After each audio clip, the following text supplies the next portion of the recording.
Pues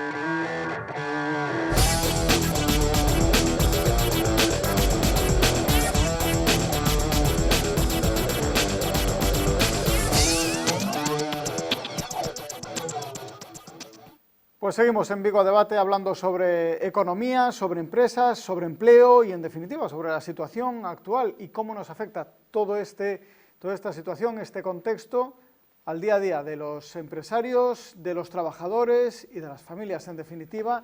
Y yo lo decía antes de ir a publicidad, Nadia Calviño, que decía en las últimas horas que no va a elevar la indemnización por despido, que era una de las peticiones que le hacían desde Unidas Podemos. No sé si eso resulta... ¿Qué reacción podéis tener? Porque decía, un mensaje que os va a tranquilizar un poco, de esas cosas positivas que también tendrás a lo largo del día, Jorge. Sí, son esas cosas positivas que uno se informa a lo largo del día. Lo que pasa es que estas positivas suelen durar poco. Lo suficiente como para leer el documento firmado entre Podemos y PSOE, donde la primera de las premisas en folio y medio es derogación de la reforma laboral. Y otra de las propuestas de Podemos es la subida del salario mínimo interprofesional a 1.200 euros. Entonces, estamos hablando de Portugal, estamos hablando de Marruecos, estamos hablando de competitividad. Puede ser lícito, puede ser incluso aspirable a que las personas ganen más 1.200 euros. Vale, perfecto. Nuestros colegas portugueses han frenado la subida del salario mínimo interprofesional a 635 euros.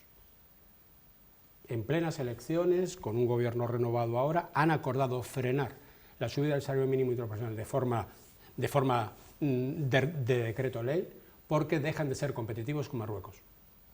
Y nosotros estamos con un partido, yo no sé si la ministra ha leído el mismo documento que ha salido a los medios de comunicación, pero tienen que ponerse de acuerdo entre ellos, porque lo que está precisamente apoyando Podemos es una subida de la indemnización, una eliminación de los contratos temporales, una eliminación de la concatenación de contratos y derogar la reforma laboral. Y por tanto la indemnización dejaría de ser 20 días por año trabajado y volvería a 45 días por año trabajado, 42 mensualidades. Si eso es bajar la indemnización, me acabas de dar una buena noticia para ser optimista hoy. Carlos. Bien, vamos a ver. Yo más o menos iba en esa línea, ¿no? Es decir, de que la situación en España es la que ya todos conocemos y comparado con cualquier parte del mundo europeo, pues estamos saliendo siempre más o menos trasquilados, ¿no? Es decir, nosotros tenemos un paro del 14 y pico por ciento, bien. Entonces, como estamos diciendo, en estos momentos Alemania está en el pleno empleo, Portugal está en el pleno empleo, y entonces, bueno, hay muchos países que están acercándose al pleno empleo, en tanto que nosotros cada vez nos alejamos más. ¿Qué es lo que se pretende? ¿Volver a las colas del paro que teníamos hace, pues 10 o 12 años? Es posible. Entonces, claro, si tú dices que teníamos una economía muy dura en el 2007, entonces se aplicaron medidas en el 2012 y fuimos corrigiendo pues muchos temas, incluido el absentismo laboral, ¿no? ¿Qué pasó? Pasó el día, pasó la romería y el absentismo laboral vuelve a incrementarse notoriamente, no sé por qué será.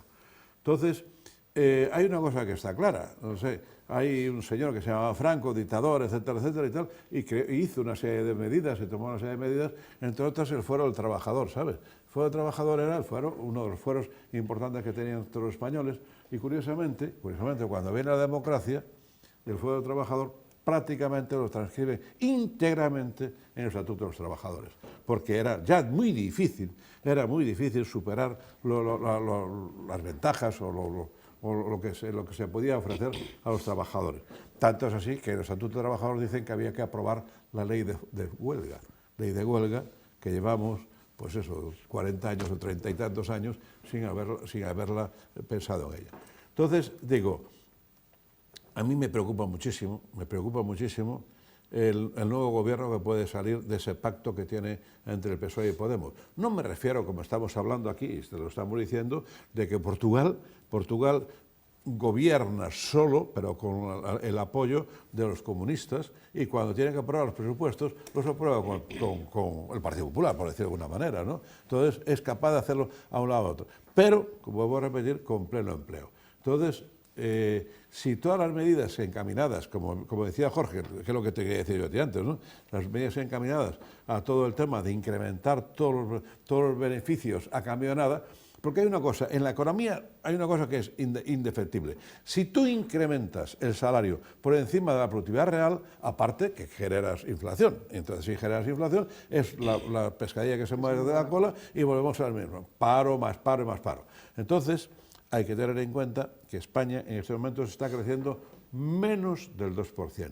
Entonces, para crear empleo hace falta crecer como mínimo al 3%. Hemos creado empleo con crecimientos menores del 3%, pero vamos, por encima del 2%. Entonces, si seguimos así, la creación de empleo va a ser muy costosa. Y yo lo que quisiera es que dentro de 4 años tengan la situación de España, aquella que teníamos en el 2012, cuando eran los brotes verdes y esas tonterías que decía un presidente. Entonces, claro, que tengamos esa situación en el 2012, entonces tengan que recurrir una vez más al Partido Popular, que es quien arregla todos los avisados, y que el Partido Popular tenga que introducir todas las medidas durísimas como ha tenido que introducir en su época, y así nos ha costado por las elecciones. Entonces, digo que es totalmente injusto y tremendamente preocupante a dónde pueden llegar estos pactos, y ya no te digamos nada con lo que te puede venir encima, que te hace falta 6 o 7 partidos, que a los 6 o 7 partidos tienes que darle contraprestaciones. Que las contraprestaciones, por desgracia, en política siempre son... Ahora se le llama comprar agendas. Comprar agendas, sí.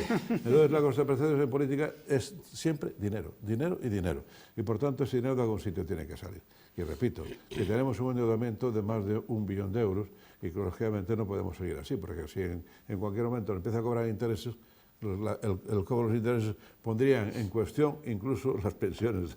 Las pensiones pondrían en cuestión. Mar, cuéntanos de todo esto que estamos hablando, el tema del despido. A una empresa pequeña, ¿cómo le afecta? Porque estamos hablando, por ejemplo, lo mencionaba antes Jorge, Iván creo que fue quien lo dijo, las pequeñas empresas. Esta situación, por ejemplo, que estamos hablando de las indemnizaciones por despido, ¿cómo puede afectar esto a una pequeña o una mediana empresa? ¿O le da igual?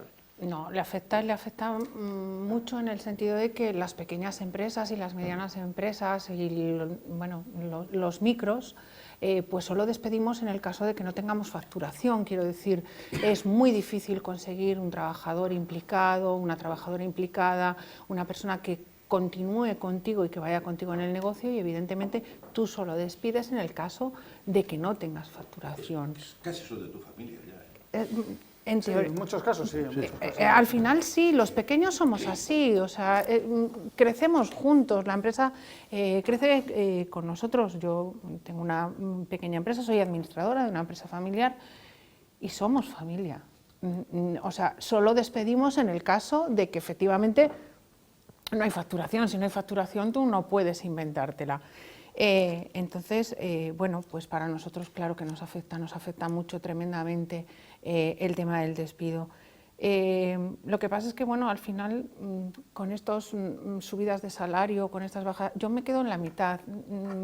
Ni los 600 de Portugal, ni los 1.200. Vamos a quedarnos en los que estamos al final, porque también tenemos que pensar que estamos gestando una clase nueva, que es el precariado, que se llamó de un tiempo a esta parte, que es esta gente que gana un salario, pero que es muy pequeño y que al final no le permite ni independizarse, ni comprarse una casa, ni alquilarla, porque los alquileres están absolutamente por las nubes. Hoy oía en las noticias, curiosamente, que, sí, que se aconsejaba, por supuesto, que se aconsejaba comprar vivienda, no alquilar vivienda por el número. Lo ha dicho el Banco Central Europeo. Lo ha dicho el Banco Central Europeo, efectivamente. Entonces, bueno, pues yo, como sigo siendo el punto optimista de la mesa y tengo que ser así. A pesar de que cada vez menos. A pesar de que cada vez menos. No me convenceréis. No, pero no tiene nada que ver. Lo que estás comentando es cierto. En España, yo lo he dicho varias veces, hay 3.100.000 empresas por debajo de 10 trabajadores. Por tanto, cuando alguien legisla por decreto ley y dice que el salario mínimo tiene que ser de 1.200, está decretando sobre 3.100.000 empresas y solo hay 150.000 por encima de 20 trabajadores. Posiblemente esos podrían pagar el salario mínimo. Seguro. Entonces, lo que decimos es, señores, no decreten negocien, consensúen, como se hizo en su momento entre los sindicatos y COE.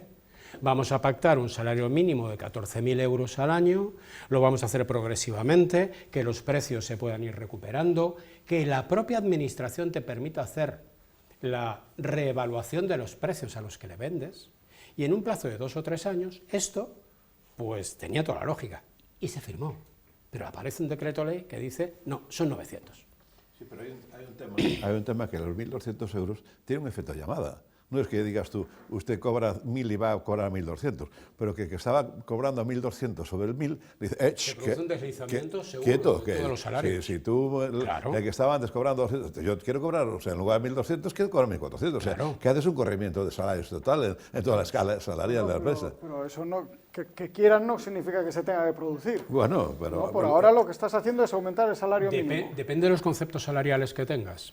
Porque si los 1.200 no incluyen antigüedad, por ejemplo, esa subida a 1.200 también conlleva una subida en el concepto de la antigüedad. Claro. Y si tocas las tablas salariales de personas que están en el mínimo, también has de tocar en la negociación colectiva las tablas salariales de las categorías superiores. Claro. Con lo cual se produce, si no es ese año, se produce el siguiente, un corrimiento de salarios necesariamente. Y nos encontramos con una administración que en los contratos públicos no permite la revisión de los precios.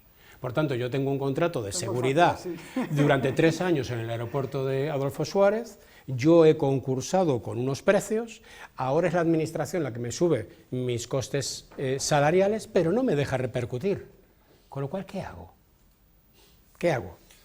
Yo estoy a favor de preguntar siempre, claro, y profesionalizar. Eso yo estoy a favor de profesionalizar. ¿Ves cómo estamos de acuerdo? Yo sabía que íbamos a estar de acuerdo. Siempre estamos de acuerdo, porque al final con el diálogo y con el intercambio de opiniones consigues entender lo que le pasa a unos, a otras, a unas y a otros. Que pregunten, que se lo explicamos.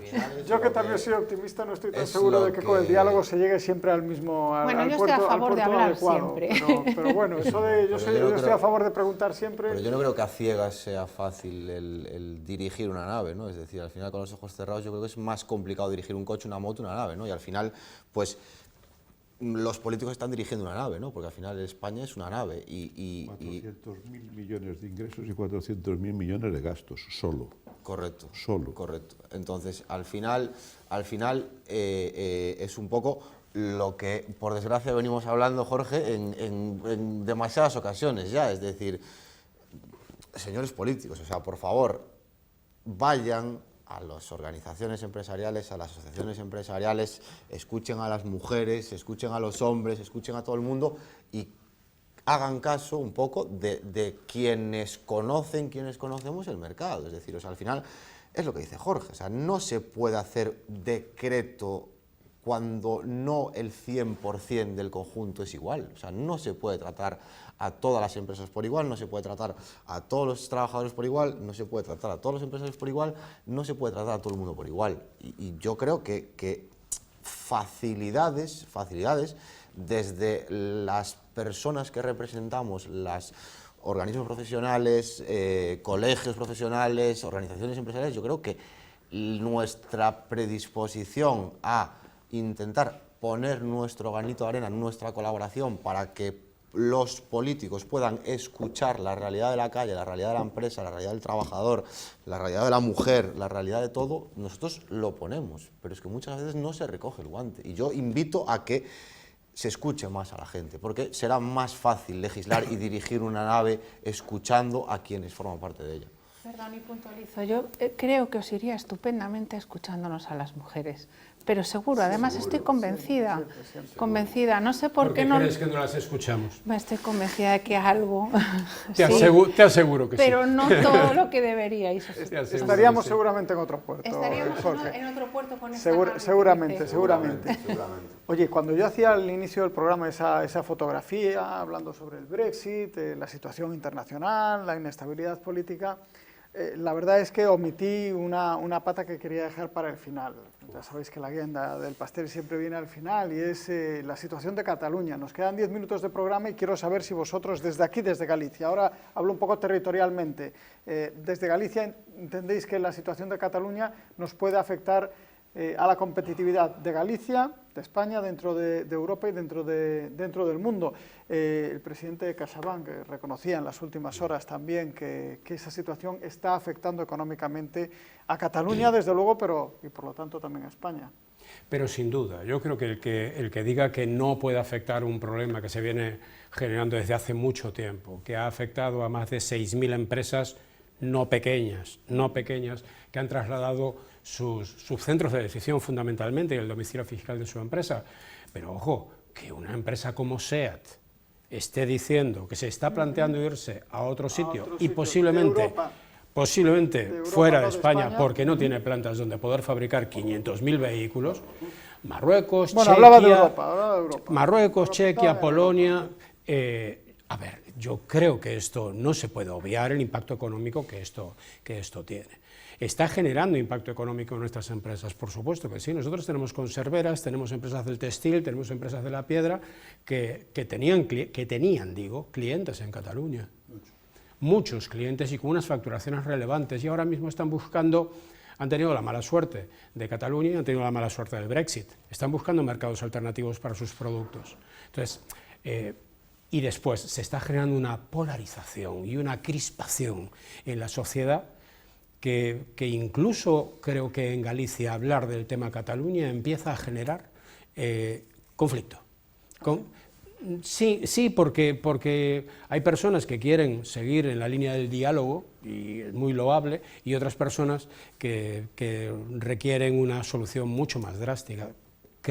Se cree que no se puede seguir tolerando absolutamente todo. No se puede. Las declaraciones del presidente Torra ayer, sentado en un banquillo, es de un representante del Estado en Cataluña, me parece que no se puede consentir. Entonces, hay muchas personas que creemos que se han pasado muchas líneas rojas y que hay que tomar otro tipo de medidas. No se puede seguir consintiendo esto. Ahora, impacto económico, sin duda. Claro, el corte de la frontera para nuestros transportistas. Nosotros tenemos en la Asociación de Transportistas aquí 8 camioneros que estuvieron 24 horas montados en el camión, con mercancías perecederas. ¿Y quién paga eso? ¿Y cómo se consiente el corte de un aeropuerto? Y de carreteras como la AP7, y una estación de tren como la de Sants. Bueno, ¿hasta dónde? ¿Hasta dónde vamos a seguir consintiendo eso como Estado? ¿Vosotros qué decís, Carlos? Por seguir un poquito el orden que hemos venido... Desde el punto de vista económico, no solamente es desastroso para Galicia, sino para quien más desastroso es, incluso para la propia Cataluña, como estamos diciendo, que ya no es que se hayan ido empresas de primer nivel, ¿no? O sea, que amenazando, que estamos diciendo, que la SEAT seguro que en 24 horas se monta sus instalaciones en cualquier país del mundo, en 24 me refiero, o sea, que no estamos hablando de tardes años, como pienso pasar. Pero el problema de Cataluña, claro, están diciendo resolverlo con diálogo, con no diálogo, porque claro, si tú de poco vale que te quejes y que te pongas a llorar a alguna esquina, si no le buscas solución al problema. Y yo me pregunto, ¿tiene solución el problema? Que eso es lo que había que preguntarse, claro. Porque la respuesta, para mí, te digo, lo veo muy difícil, porque por lo menos ya llevamos 2 generaciones que están totalmente adoctrinados. Vienen adoctrinados desde la primaria, o sea, desde el colegio. Y eso, siempre, Marx y compañía, esos que andaban por ahí pululando en esos tiempos, ¿no?, decían, dejarme la escuela. O sea, ellos decían, dejarme la escuela. O sea, que la escuela era el problema fundamental que tenían ellos, el problema fundamental, la base fundamental que tenían ellos de adoctrinar. Entonces, digo, llevamos por lo menos 2 generaciones adoctrinando. Y ya no digamos los medios de comunicación, la TV3, etcétera, etcétera, que eso siguen bombardeando. Pero los niños, ya no tan niños, ya jóvenes o algo por el estilo, estamos hablando ya de chavales de 20 y tantos años, como mínimo, desde que empezó el Pujol con sus cosas. Entonces, eso... Digo yo, ¿cómo resuelves ese problema? ¿Cómo resuelves que ese adoctrinamiento llegue a algún tipo de acuerdo que sea válido para ambas partes? Claro, porque tú dices, coño, es que yo quiero un referéndum en Cataluña. Tú querrás un referéndum en Cataluña, pero será un referéndum español. Tendremos que opinar todos los españoles lo que podrás decir tú en Cataluña y nosotros con respecto a Cataluña. Pero claro, además yo me temo mucho, como sigamos así, como haya un referéndum en España, va a ser positivo que lo echen. O sea, porque ya digo, ya la situación está en un punto que tiene, ya digo, muy difícil solución. Yo no veo posibilidad de diálogo en este momento, no veo posibilidad de diálogo, y posiblemente a lo mejor hay que buscar otras vías para intentar reconducir por lo menos el adoctrinamiento. O sea, hay que recuperar la educación, hay que recuperar los medios de comunicación, especialmente la TV3, para que eso nos sigan martillando constantemente en los niños, que es lo peor que puedes hacer. Entonces, todavía digo que soy muy poco optimista en ese tema. Iván, ¿qué? Yo le dejaré a Mar la parte optimista, porque aparte creo que lo hace bien, y yo estoy totalmente de acuerdo en todo lo que ha transmitido Jorge, estoy totalmente de acuerdo en todo lo que ha transmitido Carlos, y yo simplemente quiero añadir un dato. Yo me acuerdo cuando a mí había una asignatura en el colegio que me gustaba mucho, que era la historia, ¿vale? Y yo me acuerdo que en la historia, bueno, tú cuando tratabas ciertos problemas o ciertas crisis que había habido en la historia, siempre se hablaba de que muchas veces la solución había que buscarla en las causas que habían llevado a dicho problema o a dicha guerra. Yo creo que aquí hay un problema que viene de cuando a nivel nacional se necesitaba, a nivel estatal se necesitaba el apoyo de ciertos partidos autonómicos para mayorías, para legislar y para sacar adelante presupuestos. Yo, sinceramente, no quiero ser pesimista, pero creo que a día de hoy la solución la veo muy complicada. Como te he dicho, estoy de acuerdo en lo que han dicho ellos. Lo que sí que creo es que esto es un problema que a día de hoy está en Cataluña, que antes de ayer estaba en el País Vasco, y que como no se cambie una cosa en España, que es que a mí no me parece normal que en unas elecciones estatales pueda haber representación de partidos autonómicos. O sea, no sé cuál sería el modelo correcto o hacia qué modelo se podría avanzar, pero yo sí que creo que el modelo electoral español está muy anticuado y que hay que cambiarlo, y que el origen de este problema que tenemos hoy día en Cataluña viene de ahí, de partidos autonómicos con poder y representación en el Estado y exigiendo cosas, y lo estamos viendo hoy. O sea, es decir, tanto Esquerra Republicana como el PNV, como quien sea, va a exigir cosas para apoyar un gobierno en coalición de izquierdas. Y el problema que tenemos hoy en Cataluña, lo tuvimos en el Vasco, lo podemos volver a tener. Yo sinceramente, como lo veo, no sé si esto es posible, no es posible, si es una solución, no se puede solucionar, pero lo que sí que creo es que cuando, por lo menos como a mí me han enseñado, me han educado, es que cuando tú tienes un problema, si sigues haciendo lo mismo, vas a seguir teniendo el mismo problema. Es decir, si no cambias, vas a seguir teniendo el mismo problema. Entonces, en ese sentido, sí que creo que habría que ir más allá e intentar buscar en las causas reales de ese problema para poder buscar una solución.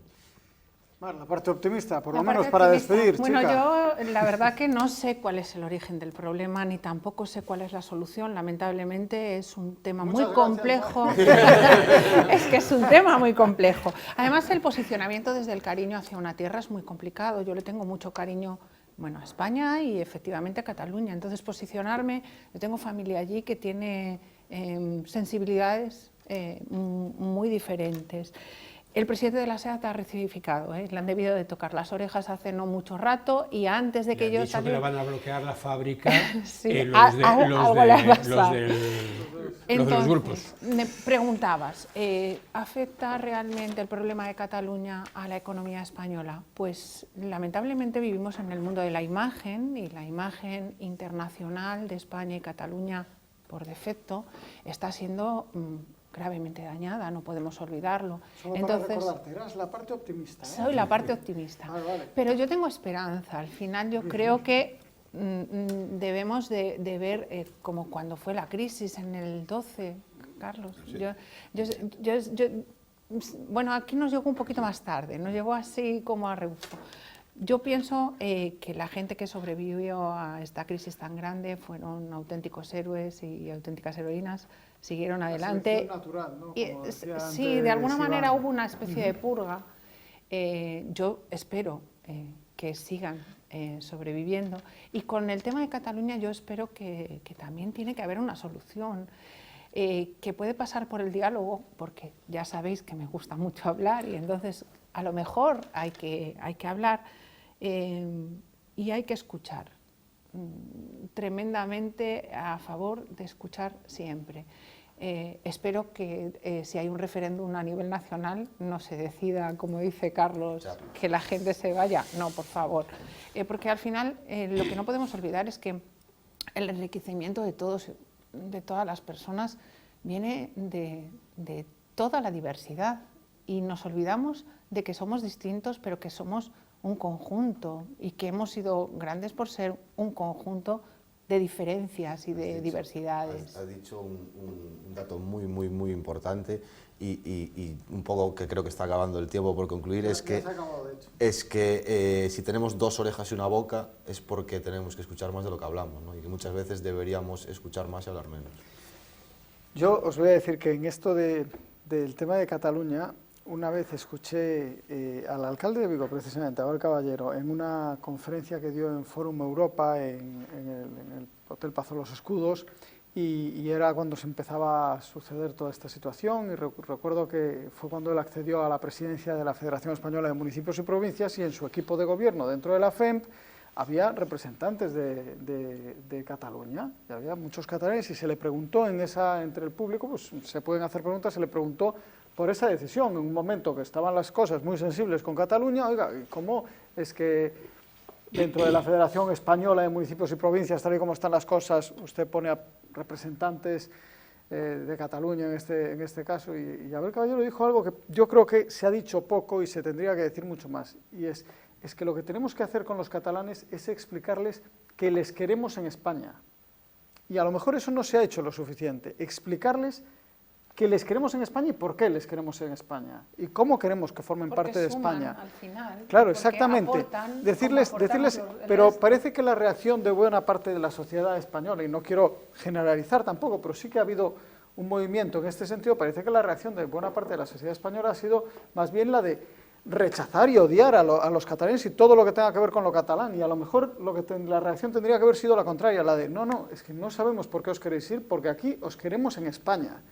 Y tal vez sea eso lo que les tenemos que explicar, porque claro, si yo soy Cataluña y digo que me quiero marchar de España y todo el mundo, empieza a decir, es que sois unos no sé qué, unos no sé cuántos, que tal y cual, pues a lo mejor me reafirmo y digo, bueno, pues mira, sí, ya es definitivo que me quiero marchar, ¿no? Y a lo mejor, sin embargo, si el mensaje hubiera sido el contrario, el de, pero ¿por qué os queréis marchar si sois nuestros hermanos, si os queremos muchísimo aquí en España? Yo creo que hay un problema ahí, que a mi criterio, lógicamente, muy personalista, y es que yo creo que los catalanes, en general, se consideran superiores a los restos de los españoles. Bueno, pues habrá que explicarles que no lo son. Bueno, o sea, ya no es fácil. Porque también no es la primera vez que nos encontramos a un pueblo que se cree superior al resto de pueblos, y todos sabemos cómo ha terminado eso. Sí, correcto. Vale. Bueno, yo es que no tengo experiencia. Conozco a muchos catalanes, ninguno me ha dado la impresión de que yo siempre he tenido muy buena relación y he tenido yo no tengo experiencia en gestionar Cataluña, como es evidente, pero tengo experiencia en gestionar hijos.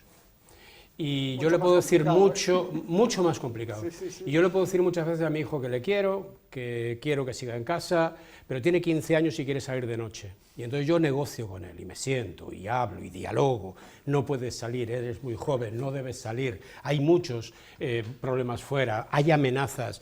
No te preocupes, salgo contigo. Y aún así, que quiere salir. Hay un momento en que se acaba el diálogo.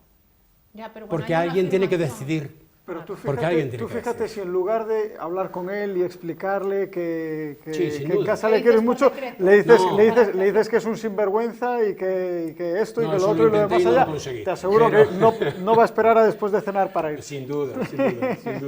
Bueno, era solamente una reflexión que a mí me ha parecido muy interesante y que a lo mejor tiene que formar parte de ese diálogo. Yo quiero agradeceros a los cuatro que hayáis venido hoy aquí a hablar con nosotros, y además especialmente esta semana es muy importante para la Confederación de Empresarios de Pontevedra, porque vais a hablar sobre un tema que se ha tocado en esta mesa, y es el de la igualdad. Y entonces, bueno, pues también queremos desde aquí apoyaros y aplaudiros esa iniciativa, que sin duda también es una semana importante para AGE, porque vais a entregar los premios al joven empresario. O sea que, bueno, muchas cosas que celebrar también, como veis, a pesar de todo lo que se ha dicho, hay muchas cosas que nos invitan al optimismo, y quería también terminar diciéndolo. Muchísimas gracias, Carlos, como siempre. Mar, Iván, Jorge, muchísimas gracias a los cuatro, y a ustedes, pues agradecerles también su tiempo y su atención. Nos vemos en 7 días, aquí en Televigo.